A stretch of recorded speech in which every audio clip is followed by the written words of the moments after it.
James and Jane had lived in their house their whole lives.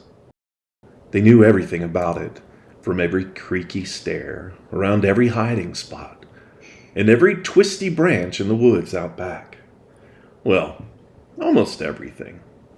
There was one place they had never been: the attic. Not because it was dark or scary.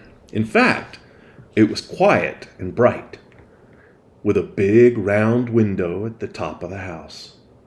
But the attic belonged to Pop, and Pop said it was his special workspace.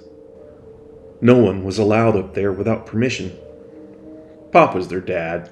He was funny, gentle, and always had ink on his fingers. He could be hard at times, but he was a big softy down inside.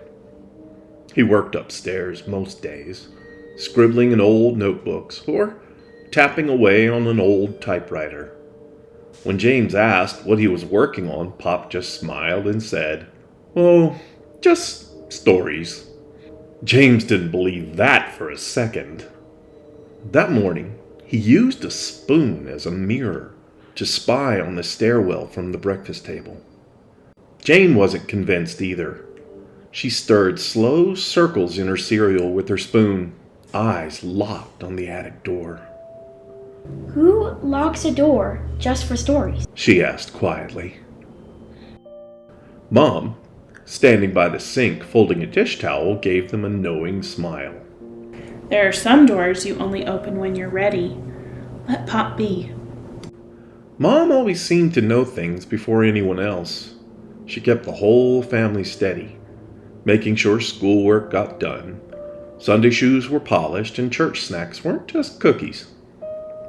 Pop might have been the dreamer, but Mom was the anchor. That summer, something changed.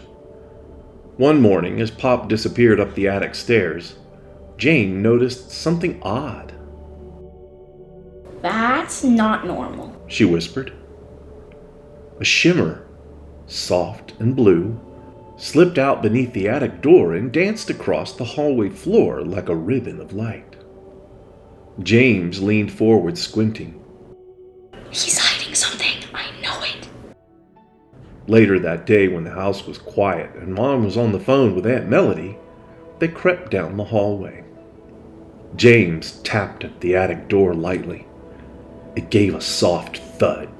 Then, click, it cracked open. Jane hesitated. Should we? James smirked. Since when have we ever waited for permission? The door creaked open just enough for them to slip inside. The attic wasn't dusty or cobwebbed like they'd expected. It was glowing. Maps with sparkling ink stretched across the walls, showing forests and mountains and lands they didn't recognize. Books lay open, filled with handwritten notes and sketches of the creatures, some with wings, others with horns, and one that looked like a giant squirrel with antlers. In the center of the room, hovering in the air, was a single feather. It glowed a soft blue and floated as if caught in an invisible breeze. Jane stepped forward, drawn in. James stood frozen. That isn't just writing stories, She whispered. Before anyone could answer, a voice came from behind them. "Was hoping you'd find your way in eventually." They turned. Pop stood in the doorway, arms crossed, one eyebrow raised, but he wasn't angry. In fact, he was smiling. You're not mad? James asked. Pop stepped inside the room and brushed past an old wooden globe that turned slowly on its own. "Nah," he said. "Truth is, I've been waiting for this day."